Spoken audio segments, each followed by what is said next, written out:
আমার ননদ রিনা সেদিন হাসতে হাসতে যখন বলল, কাকার সম্পত্তি যেমন তোমার, কাকার ভালোবাসাও তেমনি আমার হবে, আমার বুকের ভেতরটা ছ্যাঁত করে উঠল। চোখ কপালে ওঠার মতো অবস্থা।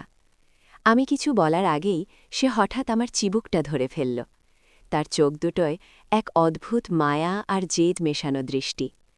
কাকা তোমার প্রতি কি দেখে আমি আজ তোমার মধ্যেই তা খুঁজে পাব। আমার সারা শরীর কেমন যেন অসাড় হয়ে গেল। ওর ঠান্ডা হাতের স্পর্শ আমার ত্বকে কাটা দিয়ে উঠল। সেই মুহূর্তে মনে হল আমার আর আরিফের সাজানো সংসারটা যেন এক হিমশীতল বরফ চাপার নিকে চাপা পড়ে যাচ্ছে। নমস্কার বন্ধুরা, ঈশিতা ব্লগসে আপনাদের সবাইকে স্বাগত। আশা করি সবাই ভালো আছেন, সুস্থ আছেন।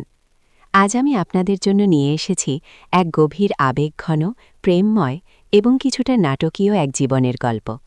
গল্পটি শোনার সময় হেডফোন ব্যবহার করলে আপনারা এর প্রতিটি অনুভূতি আরও ভালোভাবে উপলব্ধি করতে পারবেন। আর গল্পটি ভালো লাগলে অবশ্যই আমাদের চ্যানেলটি সাবস্ক্রাইব করে পাশে থাকবেন। চলুন তাহলে শুরু করা যাক আজকের গল্প। আমার নাম সাদিয়া। ছোটবেলা থেকেই আমার জীবনটা ছিল সাদামাটা আটপৌরে। বাবা মা দুজনেই সরকারি চাকরি করতেন। ঢাকায় আমাদের ছোট্ট একটা ফ্ল্যাট ছিল, আর ছিল সীমাহীন স্বপ্ন। আরিফের সাথে আমার বিয়েটা হয়েছিল একরকম রূপকথার মতোই। আরিফদের পরিবার ঢাকার অভিজাতদের মধ্যে অন্যতম। ওদের পুরনো ঢাকার বাড়িটা যেন ইতিহাসের সাক্ষী, আর ওদের প্রভাব প্রতিপত্তি ছিল দেখার মতো। আরিফ নিজে একজন সফল স্থপতি, সুদর্শন, বিনয়ী। প্রথম দেখাতেই আমি ওর প্রেমে পড়েছিলাম। ওদের পরিবারেও আমাকে সাদরে গ্রহণ করা হয়েছিল, বিশেষ করে আরিফের চাচা তানভীর সাহেব। উনি ছিলেন পরিবারের প্রধান স্তম্ভ, একজন সফল ব্যবসায়ী এবং অকৃতদার। তার একার হাতেই গড়ে উঠেছিল এই বিশাল সাম্রাজ্য। চাচা তানভীর আমাকে প্রথম দেখাতেই ভীষণ পছন্দ করেছিলেন। তার চোখে আমি যেন এক নতুন আলোর ঝলকানি এনেছিলেন ওদের পুরনো বাড়িতে। বিয়ের পর প্রথম কয়েক মাস সব ঠিকঠাকই চলছিল। আরিফ আমাকে ভালোবাসত, ওর পরিবারও আমাকে খুব স্নেহ করত।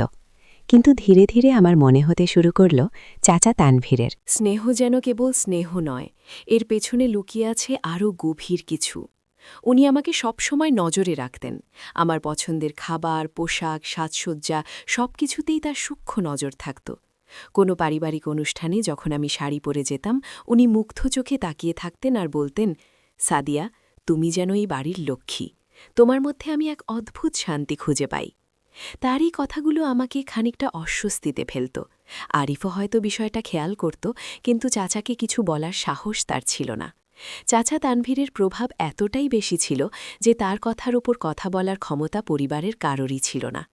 চাচা তানভীর নিজের হাতে আমার জন্য গয়না বানাতে দিতেন, দামি শাড়ি কিনে দিতেন। একবার আমি সিলেট গিয়েছিলাম আরিফের সাথে। ফিরে আসার পর চাচা আমাকে দেখে বললেন, তোমার মুখটা যেন আরও উজ্জ্বল হয়েছে, সিলেট তোমার রূপ আরও বাড়িয়ে দিয়েছে। এই কথাগুলো সবার সামনে বলতেন, যেন তার ভালোবাসায় কোনো লুকোছাপা নেই। কিন্তু এই প্রকাশ্য ভালোবাসাই আমার জন্য অস্বস্তির কারণ হয়ে উঠছিল। পরিবারের অন্যান্য সদস্যরাও বিষয়টা লক্ষ্য করত। আরিফের মা, আমার শাশুড়ি প্রথমে বিষয়টা স্বাভাবিকভাবে নিলেও ধীরে ধীরে তার চোখেও আমি এক মিশ্র অনুভূতি দেখতে পেতাম, হয়তো কিছুটা ঈর্ষা, কিছুটা বিস্ময়। আর এই সব কিছুর মাঝে ছিল রিনা, আরিফের ছোট বোন, আমার ননদ। রিনা ছিল আধুনিক, উচ্চশিক্ষিতা আর স্বাধীনচেতা মেয়ে।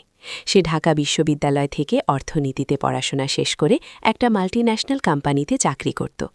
রিনা প্রথম থেকেই আমার প্রতি কিছুটা উদাসীন ছিল। আমাদের বয়সের পার্থক্য খুব বেশি না হলেও ওর মধ্যে একটা নিজস্ব জগৎ ছিল, যেখানে আমার প্রবেশাধিকার ছিল না। কিন্তু চাচা তানভীরের এই অতিরিক্ত মনোযোগ রিনার চোখেও ধরা পড়ল। সে প্রথম প্রথম হাসাহাসি করত, কাকা তো দেখি তোমার প্রেমে হাবুডুবু খাচ্ছে ভাবি। আমি ওর কথায় বিব্রত হতাম, কিন্তু রিনা বিষয়টাকে হালকাভাবে নিত।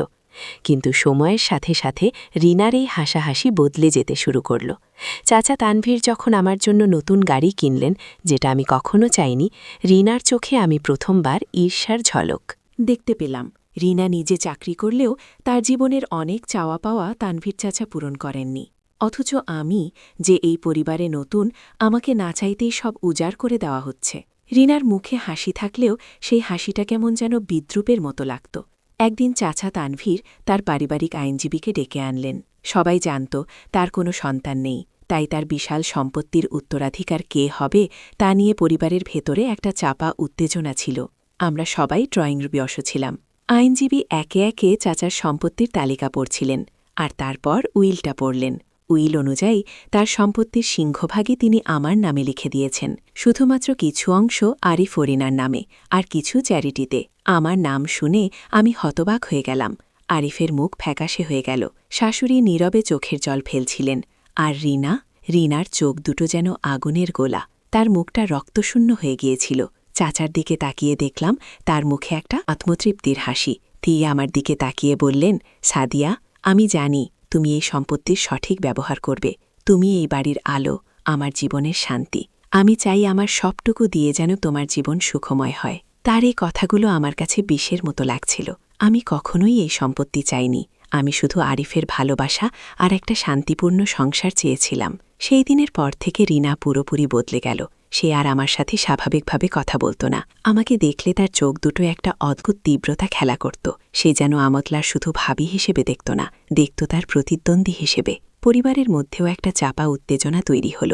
শাশুড়ি আমার সাথে কথা বলতেন না। আরিফও কেমন যেন গুটিয়ে গেল। সে তার চাচার উপর রাগ করতে পারত না, আবার আমার উপরও রাগ করতে পারত না। তার ভেতরের দ্বন্দ্ব তাকে অস্থির করে তুলেছিল। আমাদের দাম্পত্য জীবনেও এর প্রভাব পড়ল। আরিফ রাতে দেরি করে ফিরত, আমার সাথে কথা বলার চেষ্টা করত না। আমাদের মাঝে একটা অদৃশ্য দেয়াল উঠে গিয়েছিল। একদিন সকালে আমি ছাদে গিয়েছিলাম কাপড় শুকাতে। রিনা সেখানে আগে থেকেই ছিল। সে রেলিং ধরে উদাস দৃষ্টিতে আকাশ দেখছিল। আমি ভেবেছিলাম সে হয়তো আমাকে এড়িয়ে যাবে, কিন্তু সে তা করল না, বরং আমার কাছে এসে দাঁড়াল। তার মুখে সেই পরিচিত হাসিটা ছিল, কিন্তু সেই হাসির পেছনে এক গভীর ক্ষত লুকিয়েছিল। সে আমার দিকে তাকিয়ে বলল, জানো ভাবি, কাকা ছোটবেলা থেকে আমাকে কখনোই তেমন ভালোবাসেননি। আমার ভাইদের তিনি সবসময় বেশি গুরুত্ব দিতেন। আমি ভেবেছিলাম হয়তো কোনোদিন আমি তার ভালোবাসা পাব, কিন্তু তুমি আসার পর সব বদলে গেল। আমি কি বলবো বুঝতে পারছিলাম না। রিনার কথাগুলো শুনে আমার বুকটা কেমন যেন মোচড় দিয়ে উঠল। আমি তাকে সান্ত্বনা দেওয়ার চেষ্টা করলাম, রিনা, কাকা তোমাকে ভালোবাসেন, তুমি ভুল বুঝছ। রিনা হাসল। সেই হাসিটা ছিল করুণ, তিক্ত। ভালোবাসেন? যদি ভালোবাসতেন তাহলে আমার নামে সম্পত্তির সিংহভাগ লিখতেন না কেন? কেন তোমার মধ্যে তিনি সব সুখ খুঁজে পান? আমি কি কম সুন্দরী, কম বুদ্ধিমতী? আমি কি তার পরিবারের কেউ নই? তার কণ্ঠস্বর ধীরে ধীরে উঁচু হয়ে উঠছিল। আমি বললাম, রিনা, তুমি কেন এমন করছো? আমি তো কিছুই চাইনি। কাকা যা করেছেন তা তার নিজের ইচ্ছায়। ঠিক তখনই রিনা সেই কথাগুলো বলল যা আমার জীবনে এক নতুন অধ্যায়ের সূচনা করেছিল। ননদ হাসতে হাসতে বলল, কাকার সম্পত্তি যেমন তোমার, কাকার ভালোবাসাও তেমনি আমার হবে। আমার চোখ কপালে উঠল। সে আমার চিবুক ধরল। কাকা তোমার প্রতি কি দেখে আমি আজ তোমার মধ্যেই তা খুঁজে পাব। তার ঠান্ডা হাতের স্পর্শ, তার চোখের তীব্র দৃষ্টি আমার ভেতরে এক অজানা ভয় জাগিয়ে তুলল। তার এই কথাগুলোর মানে কি? সে কি চাচার ভালোবাসা পেতে চাইছে, নাকি আমার ভেতরেই সেই কারণটা খুঁজে পেতে চাইছে যা চাচাকে আমার প্রতি এত আকৃষ্ট করেছে? তার শেষ বাক্যটা আমাকে সবচেয়ে বেশি ভাবিয়ে তুলল।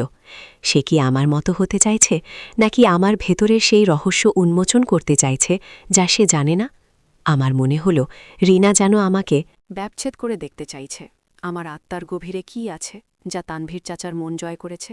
সেই দিন থেকে আমার জীবনটা আরও জটিল হয়ে উঠল। আমি রিনাকে ভয় পেতে শুরু করলাম। তার দৃষ্টি অনুসরণ করত আমাকে। সে যেন ছায়ার মতো আমাকে অনুসরণ করত। আমি বাথরুমে গেলে সে দরজার বাইরে দাঁড়িয়ে থাকত। রান্নাঘরে গেলে সে চুপচাপ আমাকে দেখত। তার এই নীরব পর্যবেক্ষণ আমাকে অস্থির করে তুলল। আরিফও আমার পরিবর্তনটা লক্ষ্য করল। আমি রাতে ঘুমাতে পারতাম না, দুঃস্বপ্ন দেখতাম। আরিফ আমাকে জড়িয়ে ধরত। কি হয়েছে সাদিয়া, তুমি এত চুপচাপ কেন? আমি তাকে রিনার কথা বলতে পারতাম না। বললে সে হয়তো বিশ্বাস করত না, বা বলতো আমি অতিরিক্ত ভাবছি। একদিন রাতে যখন আমি ঘুমাচ্ছিলাম, আমার দরজার কড়া নাড়ার শব্দ শুনে ঘুম ভেঙে গেল। ঘড়িতে তখন রাত 2টো। কে হতে পারে? আরিফ তো আমার পাশেই ঘুমাচ্ছে। আমি ভয়ে ভয়ে দরজা খুলতেই দেখলাম রিনা দাঁড়িয়ে আছে। তার পরনে একটা কালো নাইট গাউন, চুলগুলো এলোমেলো। তার চোখ দুটো যেন জ্বলছে। রিনা, এত রাতে কি করছো? আমি ফিসফিস করে বললাম। সে আমার ঘরে ঢুকে পড়ল, দরজাটা ভেজিয়ে দিল। ভাবি, তুমি কি জাদু করেছ কাকার উপর? আমার কাকা, যিনি কখনো কারো দিকে ফিরে তাকাতেন না, তিনি আজ তোমার প্রেমে পাগল? তার কণ্ঠস্বরে ছিল তীব্র ঘৃণা আর হতাশা। আমি বললাম, রিনা, কি বলছো এসব? কাকা আমাকে মেয়ের মতো দেখেন। রিনা হাসল। সেই হাসিটা আমার মেরুদণ্ড দিয়ে এক শীতল স্রোত বইয়ে দিল। মেয়ের মতো? মেয়ের মতো দেখলে কি তিনি তার সব সম্পত্তি তোমার নামে লিখে দিতেন? মেয়ের মতো দেখলে কি তিনি তোমার দিকে এমন মুগ্ধ চোখে তাকিয়ে থাকতেন যেমন একজন প্রেমিক তার প্রেমিকার দিকে তাকায়? আমি হতবাক হয়ে গেলাম। রিনা আমার আরও কাছে এগিয়ে এলো।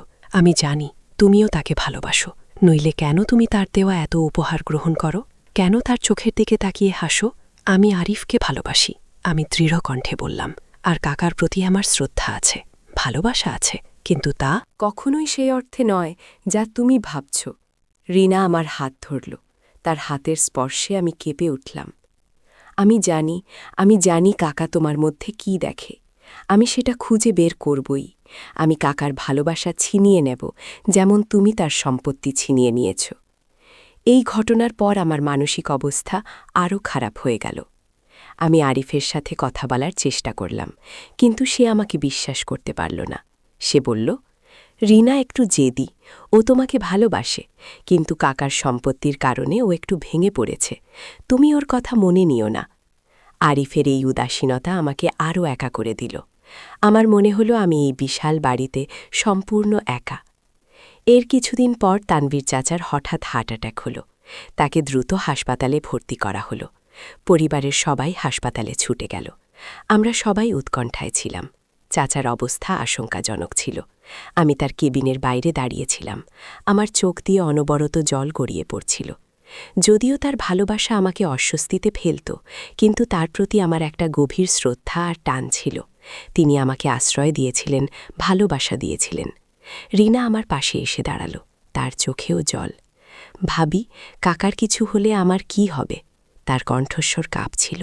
তার ভেতরের অভিমান আর রাগ যেন এই মুহূর্তে ভেঙে চুরমার হয়ে গিয়েছিল। আমি তাকে জড়িয়ে ধরলাম। কিছু হবে না রিনা, কাকা ঠিক হয়ে যাবেন। সেই মুহূর্তে রিনা আমার কানে কানে ফিসফিস করে বলল, আমি কাকার ভালোবাসা চাইতাম, কারণ আমি জানতাম তিনি আমাকে ভালোবাসলে আমার মা বাবাও আমাকে আরও ভালোবাসতেন। কাকা ছিলেন আমার কাছে ক্ষমতার প্রতীক, ভালোবাসার প্রতীক। আমি তার কাছে প্রমাণ করতে চেয়েছিলাম যে আমি যোগ্য। কিন্তু তুমি আসার পর তিনি কেবল তোমাকেই দেখলেন। তার কণ্ঠস্বরে ছিল এক গভীর বেদনা। রিনার এই কথাগুলো শুনে আমার মনে হলো তার ভেতরে লুকিয়ে থাকা এক অসহায় শিশু যেন বেরিয়ে এসেছে। সে শুধু ভালোবাসা চেয়েছিল, স্বীকৃতি চেয়েছিল, যা সে তার পরিবারের কারো কাছেই পায়নি। চাচা তানভীর হয়তো তার সেই অপূর্ণ ভালোবাসার প্রতীক ছিলেন। চাচা তানভীর ধীরে ধীরে সুস্থ হয়ে উঠলেন। সুস্থ হয়ে ওঠার পর তার আচরণেও একটা পরিবর্তন লক্ষ্য করলাম। তিনি আগের মতো আমার দিকে তাকিয়ে থাকতেন না, বরং সবার সাথে স্বাভাবিকভাবে কথা বলতেন। একদিন তিনি আমাকে ডেকে পাঠালেন। আমি ভয়ে ভয়ে তার ঘরে গেলাম। তিনি বিছানায় শুয়েছিলেন, তার চোখে ছিল এক গভীর ক্লান্তি। সাদিয়া, তুমি জানো আমি তোমাকে কেন এত পছন্দ করি? তিনি মৃদু স্বরে বললেন। আমি মাথা নাড়লাম। আমার জীবনে প্রেম বলে কিছু ছিল না। আমার ব্যবসা, আমার প্রতিপত্তি, এটাই ছিল আমার সব। কিন্তু তোমার মধ্যে আমি এক অদ্ভুত পবিত্রতা দেখেছি, এক নিষ্পাপ হাসি দেখেছি, যা আমার জীবনে কোনোদিন আসেনি।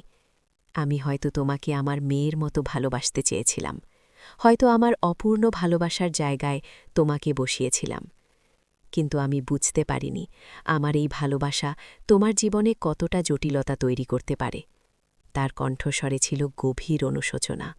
আমার চোখ দিয়ে জল গড়িয়ে পড়ছিল। আমি তার হাত ধরলাম। কাকা, আমি আপনাকে ভুল বুঝিনি। আমি জানি আপনার ভালোবাসা পবিত্র। তিনি আমার হাত ধরে বললেন, আমার উইলে আমি কিছু পরিবর্তন করেছি। আমি চাই না আমার ভালোবাসার কারণে তোমার জীবনটা জটিল হোক। সম্পত্তি আমি সবার মাঝে সমানভাবে ভাগ করে দিয়েছি। আমার মনে হয়েছে এটাই সঠিক হবে। আমি স্বস্তির নিঃশ্বাস ফেললাম। আমার বুকের উপর থেকে যেন একটা বিশাল পাথর নেমে গেল। কাকা তানভীরের এই সিদ্ধান্ত পরিবারের সবার জন্য একটা স্বস্তির কারণ হল। আরিফও যেন হাফ ছেড়ে বাঁচল।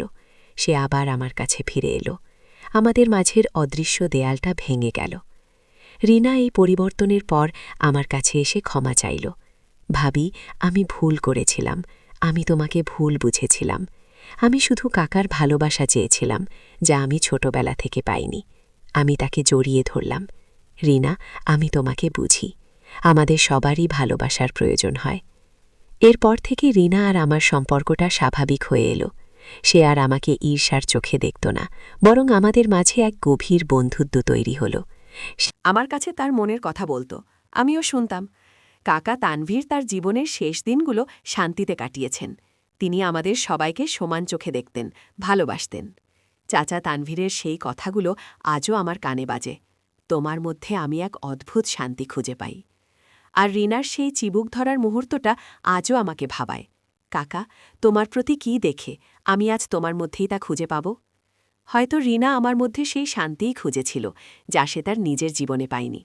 আর চাচা তানভীরও সেই শান্তির সন্ধান করেছিলেন, যা তার জীবনের একাকিত্বকে পূরণ করতে পারত।